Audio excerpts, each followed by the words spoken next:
পবিত্র হজ ও উমরাহ পালনকে কেন্দ্র করে বিমানের টিকিটে সিন্ডিকেট করে বা গ্রুপ ভিত্তিক বুকিং দিয়ে আর দাম বাড়ানোর সুযোগ নেই বলে জানিয়েছেন অন্তর্বর্তী সরকারের ধর্ম উপদেষ্টা ডক্টর আ.ফ.ম. খালিদ হোসেন।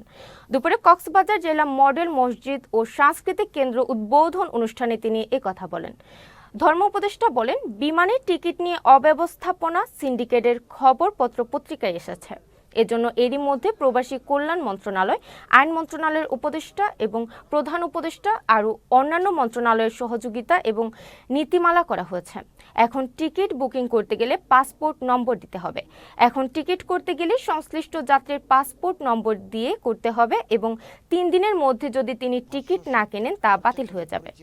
64টা মসজিদ এই প্রকল্পের আওতায় নির্মিত হচ্ছে, 350 হয়ে গেছে।